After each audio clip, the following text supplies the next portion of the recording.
It's 8 o'clock. This is the UK Tonight. Coming up, red alert. Storm Goretti arrives in the UK, bringing with it a danger to life. Emergency alerts have been sent in Cornwall and the Scilly Isles after the Met Office issued a rare red warning with wind gusts of up to 100 miles per hour. Elsewhere, it's snow that's set to cause disruption. There's an amber alert in place for most of Wales right through until 9 o'clock tomorrow morning. That alert extends into the Midlands and as far north as West Yorkshire, with people there warned to expect travel delays and rural communities potentially cut off. There are yellow warnings for ice, snow and wind across huge areas tonight. We'll be live in the worst affected areas as Britain battens down the hatches.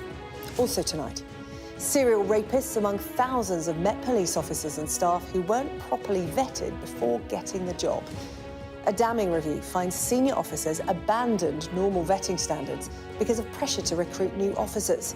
One of those who slipped through the net was David Carrick, one of the UK's worst sex offenders. Plus, tonight I'll speak to Michelin-starred chef and pub owner Tom Kerridge amid another government U-turn with a planned increase to pub business rates set to be watered down. And as the Ashes series ends, the inquest begins. I'll ask former England batsman Mark Ramprakash what needs to change and whether heads should roll. Well, that's come and much more on the UK Tonight.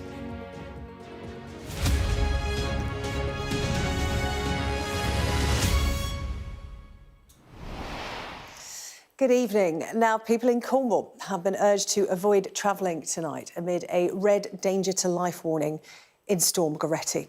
Violent wind gusts of up to 100 miles per hour are forecast for the county. A gust of 99 miles per hour has been recorded in the Scilly Isles. And the National Grid says 25,000 properties in the southwest are without power tonight. Heavy snowfall is expected tonight as well. There's an amber warning for snow in Wales and the Midlands. Storm Goretti, named by French forecasters, has been described as a multi-hazard event with as much as a foot of snow possible in parts of the UK. Well, these are the warnings that are in place tonight. The full list there, that red warning for wind in the southwest, that's the main cause of alarm for the emergency services there. That warning is in place, we understand, until 11 o'clock tonight.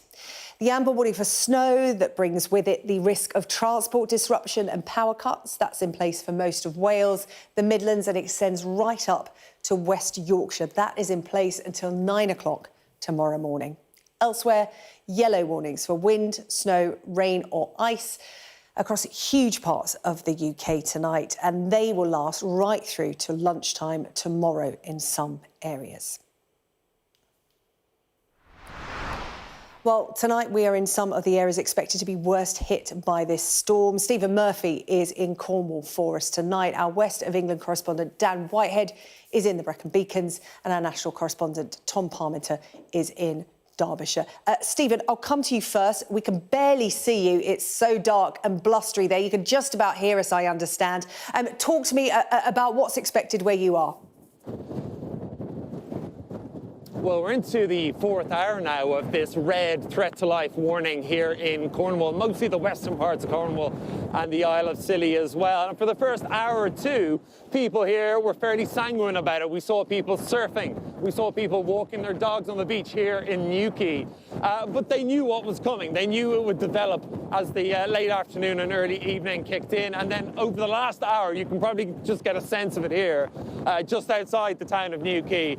It is being absolutely battered now by this storm. The gusts here where we're standing have reached 90 miles per hour in the last few moments. A bit further south in areas like Penzance, it's even worse. They're very close to gusts of 100 miles per hour. And the Isle of Scilly recorded a gust of 99 miles per hour. So what does all of that mean, apart from the obvious dangers of falling trees and flying debris?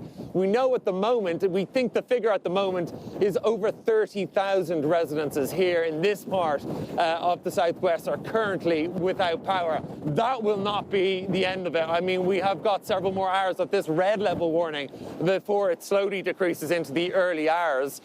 Most of that damage assessment simply can't be done at the moment because it's not safe enough for the crews to travel in many parts of Cornwall at the moment. They're doing the best they can. We've seen police closing off roads. There are road closures. There are a huge amount of standing water on the roads that are open, fallen trees, and obviously that brings down the power lines as well. So huge gusts of wind, really damaging gusts of wind, and as you would expect then, tens and tens of thousands of people here in Cornwall tonight without any power, particularly as you push down further south and west, as I said, towards areas like Penzance. They're really suffering there at the moment.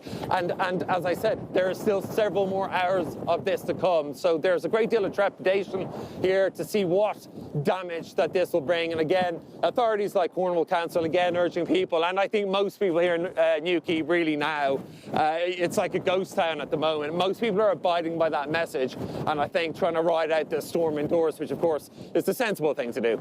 Yeah, Stephen, you and the team go and take shelter for now. Grim conditions there. Weather bomb in Cornwall, just as dangerous as it sounds. Let's bring in Tom Parmenter, who's in the Midlands for us. And the Midlands, that amber warning there, Tom, we can see it snowing. More of it on the way. Yeah, this started around 5:30 this evening here in Buxton in northern Derbyshire. And it's an evening for the heated gloves already deployed tonight, Sarah-Jane, because it has dipped the temperature and the snow has become more persistent over the course of the last couple of hours. And I'm told there are heavy snowflakes falling on Birmingham, Solihull, Wolverhampton, Dudley, throughout the Black Country. And it is slowly turning white, the Midlands, and also parts of Wales as well. Those amber warnings have been in place for a couple of days now, and they are materialising. We're told that it could be up to 30 centimetres that fall in some parts of the Peak District. The higher, more remote parts, chances that communities could get cut off. So already a number of roads have been closed to try and preempt that, to stop motorists getting stranded in those remote spots and then needing people to go out, put themselves in danger to go and try and rescue them. If we take a look around in the middle of Buxton here tonight, you can see people just trying to get home, trying to get through the roads that are now starting to see this snow stick to them, and the warnings are very clear. Please don't go out if you don't have to travel, and take care if you do. Take supplies in your vehicle. But yeah, it is getting cold. It's expected to carry on all night here in Derbyshire and other parts of central England, and we are very likely to wake up to snowball and snowmen weather and challenging conditions for everyone else who still has to get about. Tom, thank you. Tom, our national correspondent there, keeping across the happenings in the Midlands for us. Let's head to the Brecon Beacons and Dan, similar conditions there. Dan, I was speaking to some Welsh skiers earlier in the week, taking advantage of the snowfall there. But I would imagine as Storm Gerretti arrives, the advice is similar to that being given out in the Midlands to stay at home. Yeah, that's absolutely the advice. That amber warning that Tom was mentioning for snow kicked in at 8 o'clock, and that goes right through till tomorrow morning. We had the snow starting at around 5 o'clock in the valley areas, and the roads there came to an absolute gridlock. There's been train cancellations, lots of travel disruption. We're just outside Crickhowell near Abergavenny, and we are with the Longtown Mountain Rescue Team. They have been deployed by the police this evening because people have been making those dangerous journeys. Let's have a talk to the team's head, Mark Ashton from Longtown Mountain Rescue. Mark, thanks for chatting to us. I know you guys are busy this evening. Tell us what happened, because the police gave you a call, didn't they? Yeah, so we were called just before 5 p.m. To report of multiple vehicles that had just become stuck on the mountain in the freak snowstorm that has come in, part of the amber weather warning. So we deployed a team of about 20, 2 4x4 vehicles in a joint operation with Brecon Mountain Rescue Team to essentially recover lots of people that were stuck in their vehicles back to the safety of the village here. How dangerous it is? We've been up there in our Defender and seen that the snow is definitely settling on higher ground. It's the ice and the slush. It's very dangerous. There's a few cars abandoned up there. It is, yeah. Many cars abandoned up there. I think it came as a freak change in weather from rain to snow. That definitely caught a lot of people out on that particular high mountain road. As I was mentioning, that amber weather warning for snow has just kicked in. That goes throughout the night. You were saying that really you're looking at a second wave coming in around midnight. Yeah, I think kind of we're in a lull at the moment here, down in the village here. I think in a couple of hours this will be turning into a lot of snow here. So in the morning, it could be some treacherous conditions around, even at low level. You guys get called out by the police. I mean, you're not here, and you're all volunteers as well. Yeah, correct. you get called by the police when there is a problem. It's not just here as an advisory measure. Are you expecting further call-outs? I think exactly, very much. Yeah, we are not kind of sat waiting. We're all kind of volunteers, have our own lives, and yeah, we get called as and when needed to help. So, we're returning now, and we'll be ready to go again in the next few minutes if we're called out again. And lastly, look, there's a road closure sign just behind where we're stood here. Yet we're still seeing small vehicles making the attempt to go up on the mountain road. Your advice to motorists is only travel if unnecessary. It's an amber weather warning. Yeah, please only travel if absolutely necessary. OK, Mark Ashton, thanks very much for speaking to us. You can see, I think you just saw inside the incident room here for the mountain rescue team. They've got their maps, they're monitoring the situation here. They have a huge team of around 50 volunteers who are basically on standby at any one time to respond if the police call. As I say, we went up on the mountain road around half an hour or so ago. Quite thick snow up there. A few cars have been abandoned, but the heaviest of the snow in this area and north of the valleys in South Wales is due to hit around midnight, so we expect to wake up to more problems tomorrow. OK, Dan, thank you. Dan Whitehead there in the Brecon Beacons monitoring events for us as Storm Gerretti hits the UK. Let's speak now to Sky News meteorologist Steph Goulter. Steph, just bringing our viewers a taste of what's happening in some of the areas expected to be worst affected by the storm here in the UK. But the truth of the matter is, if you look at the map of the UK, there are very few parts of it that aren't going to be touched in some way, shape or form by Goretti. Yes, with England and Wales, of course, the worst hit from this storm. The centre of the low pressure is actually running along the south coast, but that's where some of the least rain is at the moment, because the centre of the low, that's where there's actually just a few showers. That's why here in Winchester, I'm not faring too badly, but there's this huge circle around that centre of low pressure where there's that heavy rain. And that then slammed into the cold air that's been across us since the beginning of the year. It kind of came with the 1st of January, and it's still with us. And then it started to turn to snow due to the interaction. So at first it was rain in the southwest and South Wales, and then gradually over the higher ground we started to see some snow. And now even at lower levels we're seeing some snow. And by the time this all moves away, many places could see 10 to 15 centimetres of snow, but some places up to 30 centimetres. And that's a lot for England and Wales, especially to get all in one go. That's an incredible figure, 30 centimetres. Talk to me about the peak of the storm, when that's expected to hit, and also when it's expected to have passed, because obviously some of these warnings are in effect until tomorrow morning, some until the afternoon. Yeah, so at the moment it's Devon and Cornwall that has the worst of the winds, and we have now seen a wind that's gusted 99 miles an hour, and it had a sustained wind of 61 miles an hour. So that is incredibly strong on the Isles of Scilly at the moment. Now, the low pressure is still deepening, and as it runs along the south coast, it will get increasingly deep until around midnight. And that's the worst of it. And then it will start to ease again. But it's very gradual. It's very, very strong at the moment. So the amount that it's deepening, it is a weather bomb. It is explosive cyclogenesis as it runs across the south coast. Now, what's going to happen to the rain, because it's swirling around that area of low pressure, is it's going to still be with us even first thing tomorrow, still giving snow because it's still interacting with that cold air, and it won't leave the east coast until evening time tomorrow. So there's a long time that we've got to deal with this storm yet. Steph, thank you so much. Steph Goulter there in Winchester for us, putting us in the picture for the whole of the UK. Thank you so much. That's Steph Goulter there, our meteorologist. Let's now head to East Cornwall. Jim Gallienne is the deputy team leader from East Cornwall Search and Rescue. Jim, how busy are you anticipating being tonight?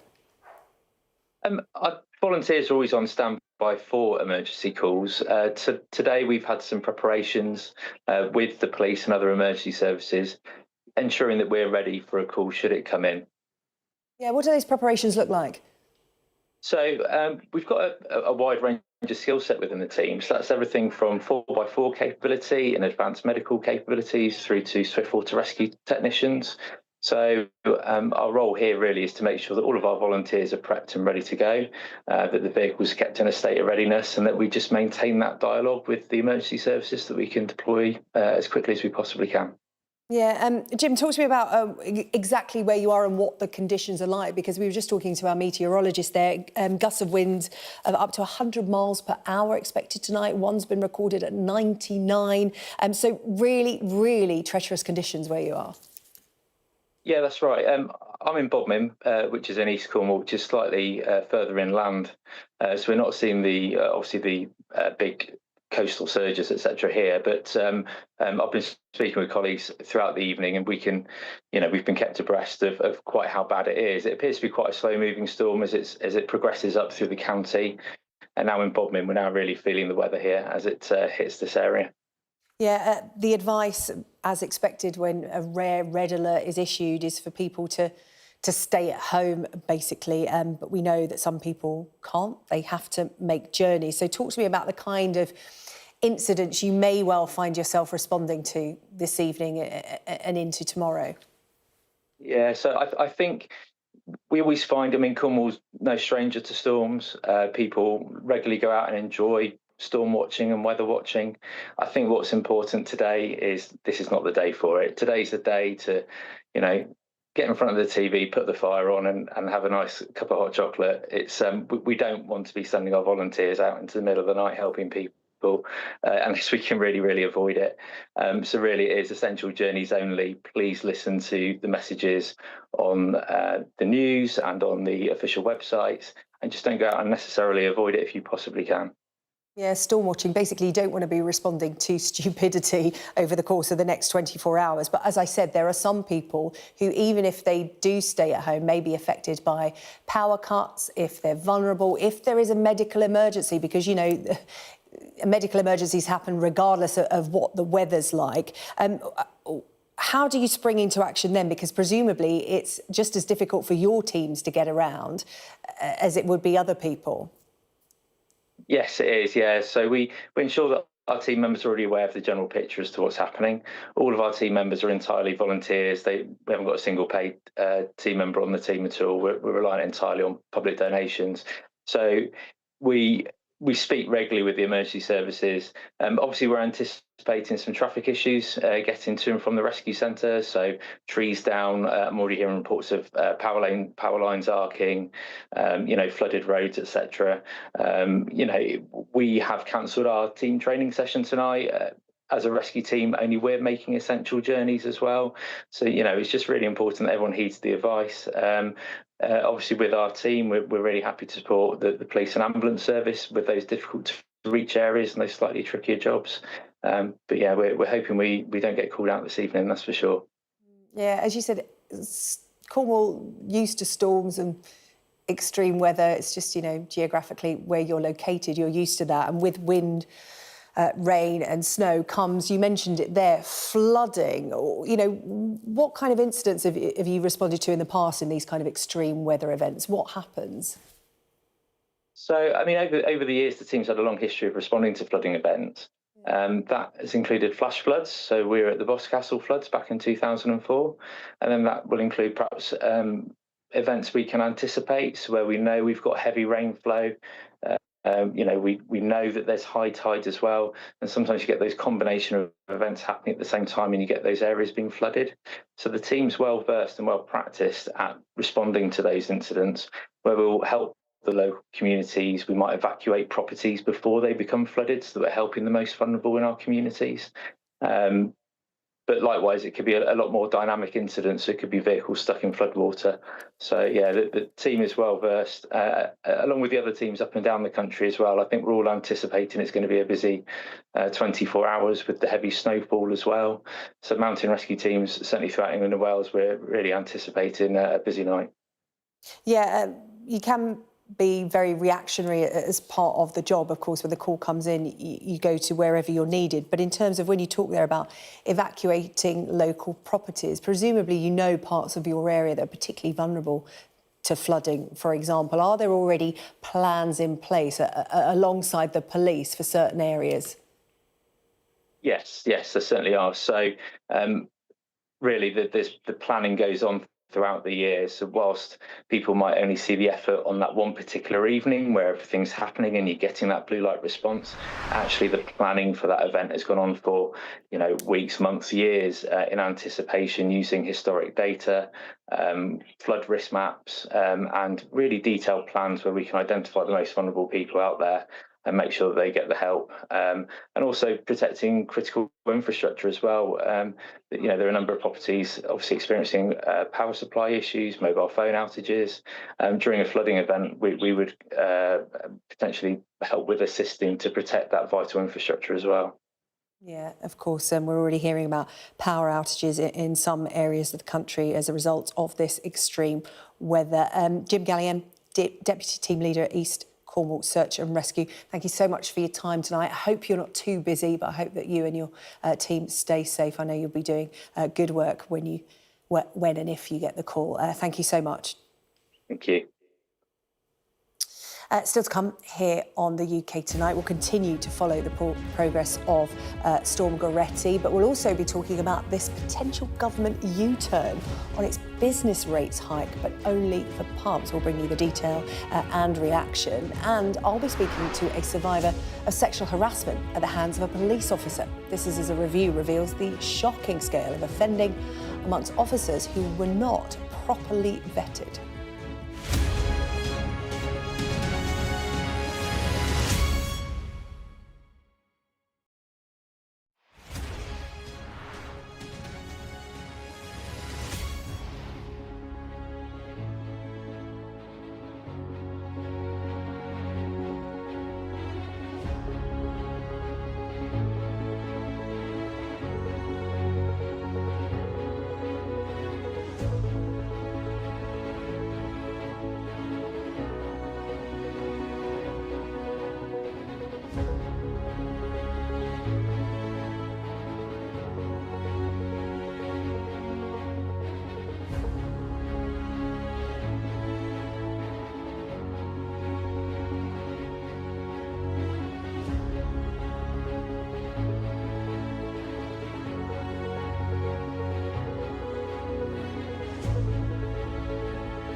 What's the best thing about being a Sky News presenter?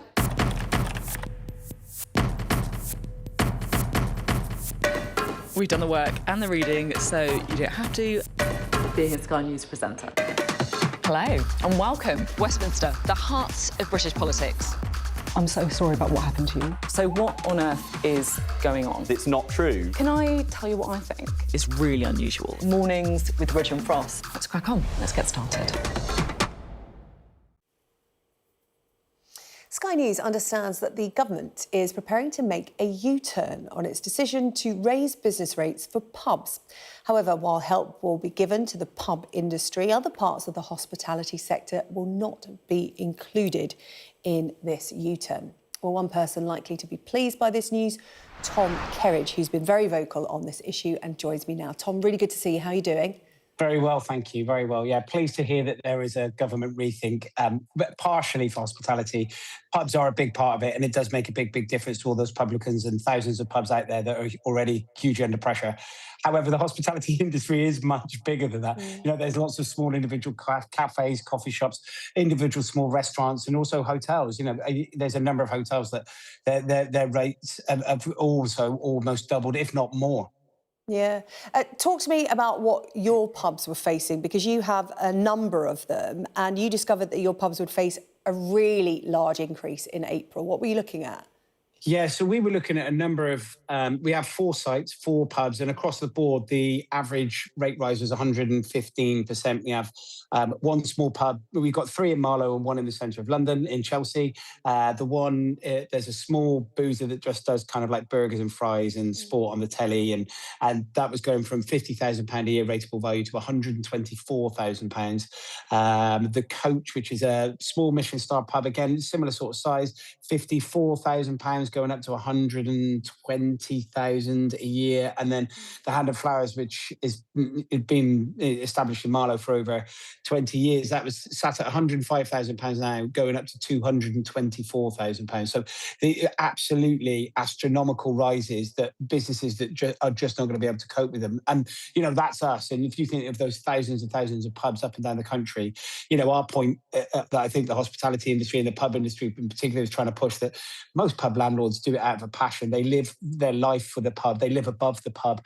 You know, they work incredibly hard, 70, 80 hours a week, and they possibly earn 30, 40,000 if they're lucky out of, you know, and living upstairs above the premises. The moment, if your pub rates have gone from 50,000 to 124,000, it kills the pub. There's no point in being there. It's done. It goes into a complete loss-making position where, you know, so I'm super pleased that government are going to relook at this. However, the hospitality industry is much bigger than just pubs.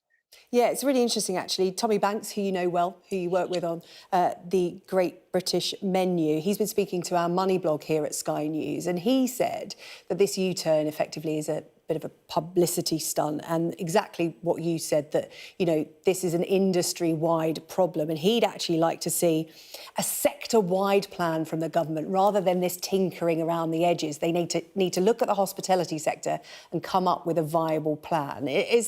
Would you agree with him? Yeah, absolutely. I mean, hospitality works. It's very, very small margins. There's, you know, if you never hear, you always hear of people going, oh, 1 in 3 restaurants only survive the first 2 or 3 years. And that's because there's such small margins to be worked upon. If you think of the last 2 or 3 years, there's been national insurance increase, there's been minimum wage increase, there's been food inflation, there's been utility bills, there's been, and now there's the business rates. There's been a huge amount of pressure that goes on to businesses already wasn't operating in as a positive situation. So I think we were looking as a hospitality industry for the last budget to be a rescue package and something to come in with a reduction of VAT that sits in line with the rest of Europe. However, what happened, it ended up being a business rates increase, which wasn't very, very helpful at all. In fact, it was like a killer blow. It was something that was going to be, you know, there was no help. It was actually making it worse. So a U-turn on it is just telling us that they're not actually going to slap us in the face. Well, they you know, that's what happened in the budget. They said, I know it's really bad, but we're going to make it worse. Now they're saying, actually, we're not going to make it any worse, but there's still no rescue package. The industry is hugely struggling. There will be huge numbers of closures throughout the next year. Yeah, I mean, Tom, every time I go out and about in the hospitality sector to various cafes and bars and restaurants around budget time or any kind of fiscal event and speak to people, they say exactly what you're saying, and they've been saying it for a number of years now. You know, COVID came and went, and you're still feeling the after effects of that. The whole sector habits change, etc., all of that lost revenue. Do you feel that the government is actually listening? Because, you know, I've heard a lot from you this week on various different platforms, and you, as you've said, are in a privileged position. You've got the profile to bang the drums for the, you know, the smaller operators. Do you want to get your foot in that door at number 10 and sit the Prime Minister down and go, look, this is the picture, you need to listen to us? Because people are saying, look, you've done a U-turn. You wouldn't have had to if you'd listened to us properly before. Yeah, listen, I think there's two things that have happened this week. Firstly, I was very fortunate. Pre-Christmas, I was at a kind of like a drinks party where I came across Peter Carl, the Business and Trade Secretary, and it was just after the business rights spike was announced, and I jumped on him and I made his Christmas drinks really awkward and said, "Listen, we need to have a conversation." And I felt like it might have been a bit of a fob off, but absolutely fair play to him. I was invited in on the 5th of January, the beginning of this week. I sat down in his office like literally 2 weeks after seeing him pre-Christmas, and he actually presented my figures to me. He sat there and gave those figures over. He'd done his research. He'd looked at it. And I said, listen, it's not sustainable. It doesn't work. These are my figures. And he could see that. And so two things there. Firstly, it meant that he was looking and actually was listening and paying attention. The biggest issue that I think secondary for his point of view is he's business and trade secretary, and he wants obviously business and trade to work. The biggest issue is then putting the pressure onto the Treasury, because it is the Treasury that holds the purse strings. And I'm sure, like every other Secretary of State, they're all asking for more money. They all need something driven, and they all need breaks to try and make things work. However, killing off a sector as opposed to helping it is one that I think obviously the story has got across this week. So I do feel that maybe this week they've listened, perhaps because of a lot of noise that's been made this week, particularly by, I suppose, lots of people within the press who've been trying to drum up as much support as possible. I don't know if this is a U-turn down to the pressures of outside public pressure, but I do think that perhaps they have been looking at it, but it does need a rethink across the board. It does need more support. And yes, absolutely. There's been a lot of publicans that said they will ban Labour MPs from their pubs, which I absolutely understand, because it helps get that viewpoint across and creates noise. And however, I would say do exactly the opposite. Get them in, sit them down, make them feel uncomfortable, make them feel awkward, show them your figures, show them the costs, show them how much it takes to run that pub and that business and how they need to help it. I think helping them to understand the sector is only going to help us as a sector to grow. Well, I feel like that's an open invitation, perhaps, to the hands and flowers to the Chancellor and any Treasury official that wants to pop in and have a chat. You're quite dangerous at a drinks party, it seems. Tom Kerridge, you're doing great work on behalf of the hospitality sector. I know a lot of smaller venues have been getting in touch with you to thank you for banging the drum for them. Good to talk to you tonight. Take care. Thank you.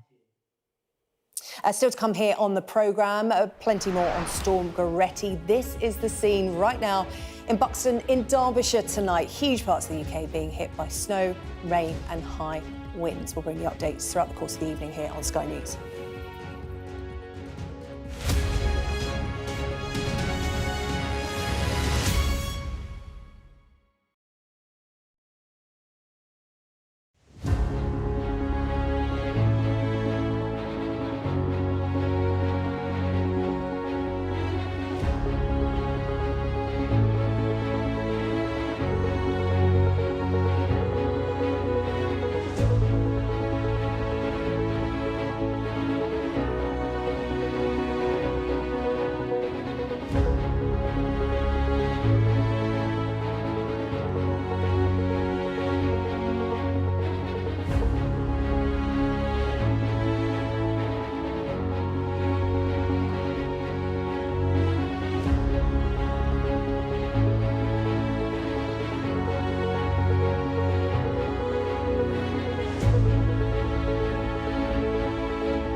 Well, you may well have noticed, but Storm Gerretti has arrived in the UK. There is a red danger to life warning in place in Cornwall. 25,000 properties in the southwest, we understand, are without power tonight.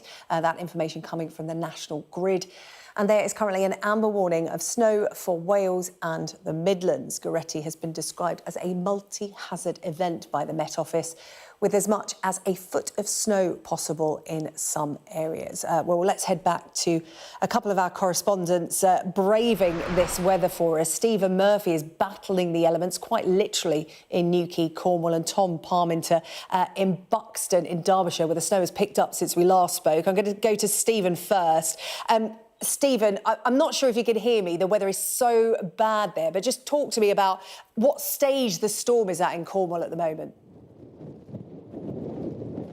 Well, it's not getting any better anyway, I can tell you that much. At the moment, the gusts are just over 80 miles per hour. We're here at the surfer's paradise of Newquay, a beautiful part of the world, but being absolutely hammered by Storm Goretti currently. This level of storm has been in place since about 4 o'clock, but it didn't really get going into the storm that we're experiencing here now until sometime after 5:30.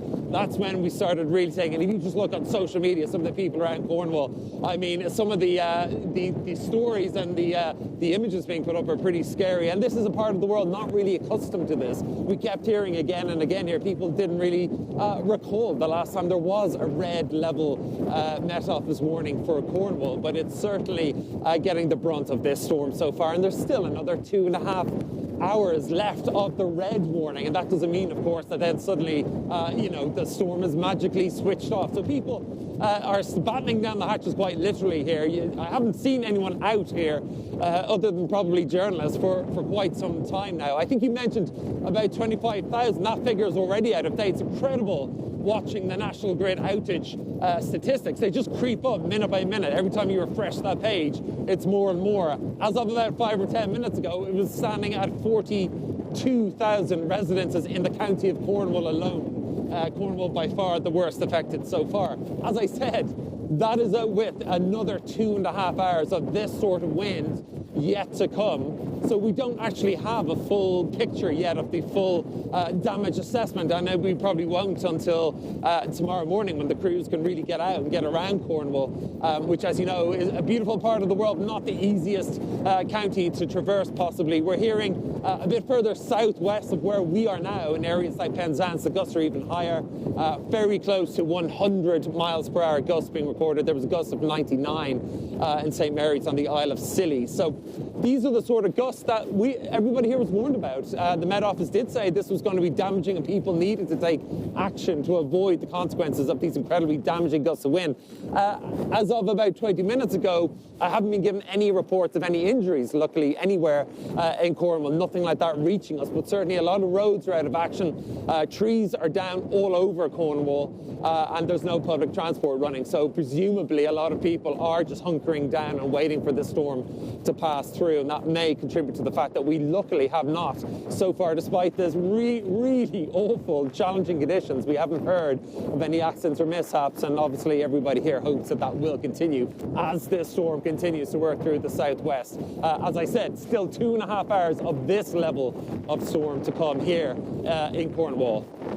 OK, Stephen and crew, stay safe, thank you, in the middle of that weather bomb, just as dangerous as it sounds in Cornwall. Let's head to the Midlands, Derbyshire. Tom Parminter is there in very snowy conditions. It's got worse throughout the course of this programme, Tom. What are we looking at? Yeah, we've had about 3 hours now of snow falling in this part of the Peak District, and it is something that we've been warned about for a day or two now. The Met Office have been very clear in their warnings. Often they are brushed aside by locals in this part of Derbyshire, where they are quite used to this kind of snow during the winter. But the forecasters are saying that it could be 20 to 30 centimetres in some places on higher ground.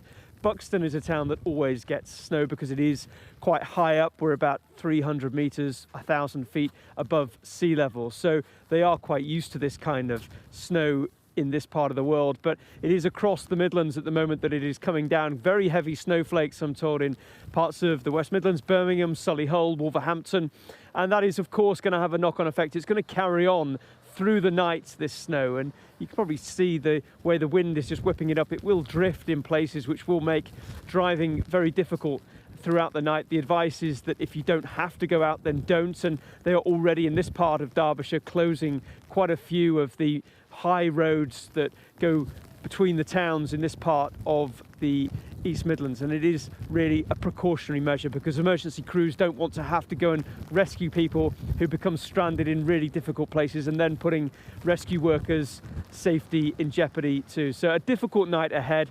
The warnings have been around for some time. The forecasters are often damned if they do and damned if they don't, but the forecast has been very clear.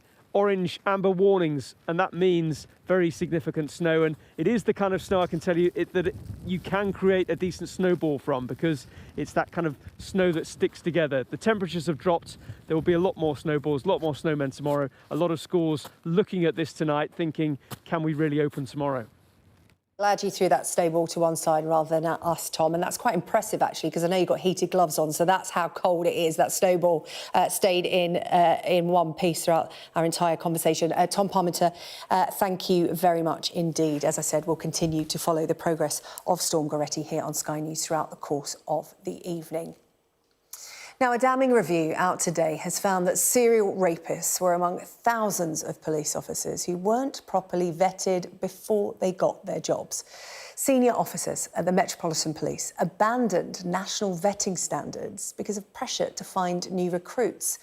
And among those who slipped through the net, David Carrick, one of the UK's worst sex offenders.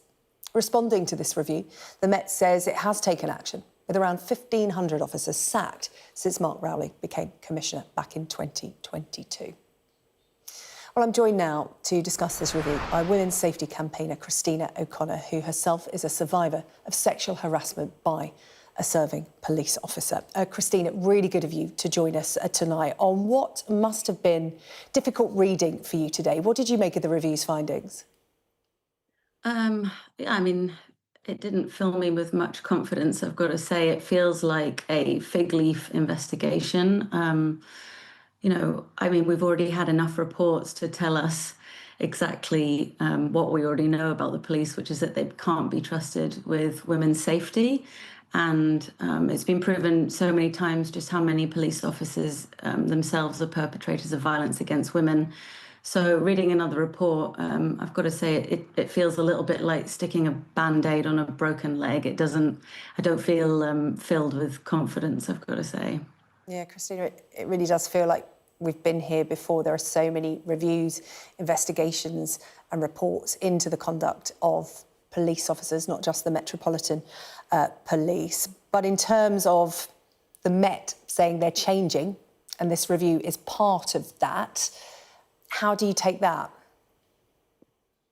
I don't take any notice of it at all, to be honest, because when you think about vetting, vetting's something that happens at the start of someone's career, and abuse is something that happens much later on down the line, or maybe not that much later on, but once they're in a position of power, and I learned that firsthand, that's the way it goes. So I don't really see it as any sort of prevention. Vetting's not going to keep me safe on the streets, you know, when it's the whole institution and the system that needs addressing rather than just vetting. And I think it's a little bit of feels a little bit pacifying. Yeah. Christina, you have first-hand experience of what could be seen as the worst of the Metropolitan Police. You reported an assault by a group of men to the Metropolitan Police. Perhaps you could tell us what happened after that. Talk to us about your experience, if that's okay. Sure. Well, in a nutshell, my experience was, as you said, being assaulted and then reporting what happened to me. And the police officer was found guilty, but he kept his job. And it took me sort of 5 years of fighting to get the Met Police to actually admit that he should have been fired in the first place. But my case isn't an anomaly. That's something that happens all the time. I think, you know, it's the whole notion of policing that needs looking at. And I think it's the sort of person that's attracted to a role of power and They are being trained in that power, given weapons to enact that power and exert it over other people, and then they're protected once they do that harm. Yeah, it's you know, it was my own personal experience, but I know so many women that it's happened to, and none of us feel safe calling the police anymore, or, you know, going to them for help, because we just fear that actually the chances are that that person could be, you know, someone who is a perpetrator of violence against women.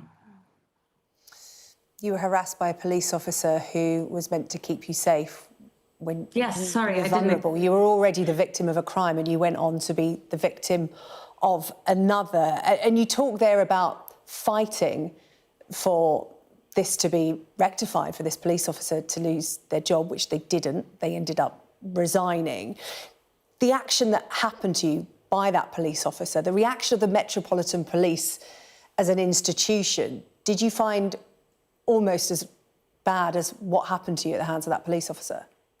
Yeah, totally. It was really traumatizing, and it just demonstrated to me, you know, that the police they can't be trusted with women's safety. Like, I really, really learned that at every possible turn. They chose to protect my abuser rather than protect me, and therefore protect other women on the street.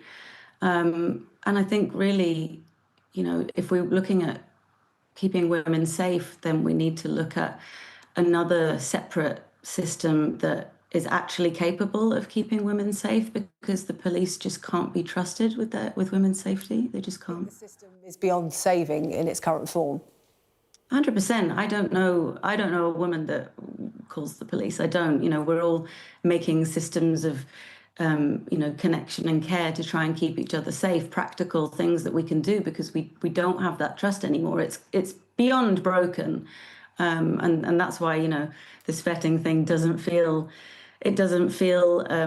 promising at all. I think, you know, we really need to look at violence against women as a public health issue, you know, rather than just these isolated incidents, and look at the things that actually keep women safe, you know, put resources towards those things, like, you know, obviously cultural and educational things for prevention, but then funding, you know, refuges that are currently being closed down all the time, making sure women can leave abusive partners, you know, if they're stuck financially, social housing, you know, those things that actually keep women safe. So rather than just pointing more funds towards the police, actually looking at what can we do to keep them safe, because we know that this is an issue that is happening all the time, and police, they're not preventing the crimes, then they're often exacerbating it. I think it's 73% of women who's survivors of rape and sexual assault say that actually their experience with the police worsened their mental health. So when they aren't busy being the ones who are doing the harm themselves, they're, you know, perhaps unintentionally, but causing harm still. And I think it's very hard. I'm sure there are good officers out there, but I think it's quite hard for them to make a difference in an institution that's sort of built on power and impunity. Oh, Christina, really good to have your thoughts on the programme tonight. I really appreciate you coming on to talk about this and reacting to that review out today, which, you know, as you say, will not have come as a surprise to you and other survivors. Christina O'Connor, Women's Safety Campaigner, thank you so much for talking to us. We did ask the Metropolitan Police about the former officer who targeted Christina, as she spoke about there. A spokesperson telling us the Met took the allegations against DCI James Mason seriously and conducted an investigation that led to a misconduct hearing. The hearing panel, led by an independent, legally qualified chair, made the decision not to dismiss him, and the Met Police in no way sought to justify that decision. The Commissioner has made it very clear that officers who abuse their position of trust and authority have no place in the Met. Right, we are going to talk about the sport shortly. Chris will be here with that, and the fallout to England's dismal 4-1 defeat out in Australia continues. I thought we were going to a break, but surprise, surprise, Chris is right here. Hello, Chris. Should we just talk about it now? What a shambles. Yeah. Let's get into it, both on and off the field, it seems. But Brenda McCullum has come out swinging, defending everyone. Yeah, well, he's had to, really, because we were talking over New Year, we were working on the breakfast programme, and it was pretty dismal, and it got worse. They lost the final test. Sure did. Now, you could argue that England put up a bit of a fight in the final couple of tests. They won the 4th test. They don't win many test matches down under. And they took the final test this morning to the final day, but they lost by 5 wickets. Australia chased down 160. We'll see some pictures from that shortly. But Brendan McCullum has been forced to come out and say he wants to stay on, but ultimately he won't be told what to do. Now, the cricket was rubbish. We've talked about that. Really, really poor. But also a couple of stories from down under. After 2 defeats, they went on this pre-planned holiday, England, and it was put to them, do you not want to go and play some cricket, perhaps, and practice? And they said, no, we're going on holiday. And from there, Ben Duckett, one of the batters, was pictured very drunk, leathered, in fact. And today it's emerged that Harry Brook, another one of the batters, who's not had a very good series, got into an altercation with a bouncer on a different tour, the previous tour to New Zealand, on a day before he was supposed to be representing England. So a lot to answer on and off the pitch. Let's have a look at the action now on the final day. Now, Jacob Bethel was one of the few plus points of the tour, played the final test and passed 150, but England were all out for 342 overnight. That's the moment. Here's 150. Well received by the crowd in Sydney. That left Australia needing 160 to win. And Marnus Labuschagne started to pile on the runs. This 6, wait for the close-up, bonk, hit one of the fans right on the knee. Ow. Disappointing test series for the Aussie batter Usman Khawaja. He was out for 6 by Josh Tongue, but he did get a nice send-off from the SCG crowd. Now, Australia stumbled to 121 for 5, chasing 160, so maybe a little bit of jeopardy, but they were never really in any danger of not chasing it down. Alex Carey wrapped up the win with a 4, and they celebrated retaining the Ashes. For England, though, the inquest is already underway. I'm keen to carry on in the role. I think those decisions ultimately aren't up to me either, Nas, but from my point of view, whatever happens I'm completely content with. I firmly believe there is significant upside in this cricket team. I think the lessons that we'll be able to digest from this tour, with what we've built over the last 3.5 years, there's some great learning opportunities there. Right, well, let's bring in former England batsman Mark Ramprakash now, who famously said we were going to win the Ashes, but we forgot about that, Mark. It was so long ago, and you've been on since talking about that. You just heard Chris there saying that England were pretty rubbish. Fair assessment? Well, good evening. Yes, I think England have been outplayed. And to be honest, they've been outplayed by a team that have done the basics just really, really well and more consistently than England. And we have to, unfortunately, say that Australia were missing a lot of their best players. You know, Hazelwood hasn't played one of the tests. Lyon only played one of the games. And, of course, Pat Cummins as well, their captain. So these are 3 first-choice bowlers. So the Australian side hasn't been at full strength, and yet they've comfortably dealt with England. And we know that touring overseas, touring Australia is very, very difficult. But I think that one of the questions that ECB will be asking about this management group is, have they prepared the players well enough? Have they given them the best chance of doing well, of succeeding? You know, Richard Gould, the ECB CEO, has announced a review, and that will cover planning, preparation, individual performance and player behaviour. There's quite a lot to get into there. Yeah, it does seem that way, Mark. Brendan McCullum, the coach, is really relaxed, really laid back, and that's been refreshing in the early part of his coaching. But as I was just talking with Sarah-Jane there, there's issues of ill discipline away from the pitch, never mind the performances on it. Can the two go hand in hand, a laid-back culture and a disciplined one? Well, it's always been the case that, players get a bit more latitude if the results are right on the field.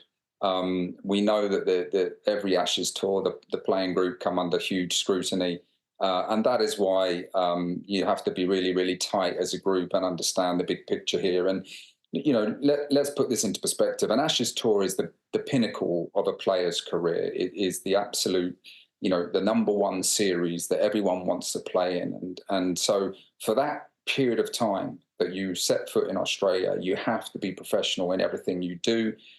Your players have to not only perform hopefully well on the pitch, but they have to conduct themselves and be whiter and white off the field, and that just has not happened. So, you know, that is always concerning. You know, if you prepare well and you get beaten as a team on the field by a better side, that can happen. But when it comes to the controllables, which are off the field, the preparation and player behaviour, that if that's not up to scratch, then that is a real concern. And Mark, Will Head's role as part of this inquest, I mean, the pressure's on Brendan McCullum, he's come out fighting, and the captain, Ben Stokes, has spoken out in support of him. But what do you think? Somebody's got to be answerable for this. Absolutely. You know, you have to have accountability. In the past, you know, Andy Flower, a great coach, he was accountable for a poor result in Australia. You know, other coaches would love more time to tweak things, as Brendan McCullum has said. He's been in the job 3.5 years. And we've been told categorically by Brendan McCullum and Robert Key and Ben Stokes that this is their philosophy. They want to do it differently. And they've pretty much imposed that on the playing group. They've selected players that play a particular brand and style of cricket. And there's also been a ripple effect of that into first-class cricket and the England Lions and down the pathway. But actually, it's been found wanting. And that is the really concerning thing. So when you look at the successes on this England trip, it has not been those who have played in the way that Brendan McCullum perhaps wants them to. So the ultra-aggressive style has not worked in Australia. In fact, it's England's #1 player, probably the best batsman in the world, Joe Root, who's led the way with 2 brilliant hundreds. And now this young star in Bethel, who played a fabulous innings in the last match. But it was an orthodox innings. You know, he didn't run down the wicket, you know, trying to hit the bowler back over his head. He didn't reverse sweep. He just played a really good, traditional, solid innings. And that is what has stood out. So Josh Tongue, for example, he's been a success. Why? Not because he's bowled at 90 miles an hour, but he's bowled line and length for long periods of time and got his rewards. So, you know, the style and the philosophy that we've been told for 3 years has come a cropper here in Australia. And sure has. It sure has. The inquest continues. It has only just begun. Mark, really appreciate your thoughts tonight. Mark Ramprakash, their former England player, reacting to the Ashes, and thanks to Chris Latcham, our sports presenter, as well. Let's just bring you some breaking news coming into us before we leave you tonight. It's coming from Birmingham Airport. Birmingham Airport saying that because of heavy snow, runway operations have been suspended tonight. Passengers due to travel should contact their airline regarding the status of flights. Birmingham Airport closed tonight. More to come.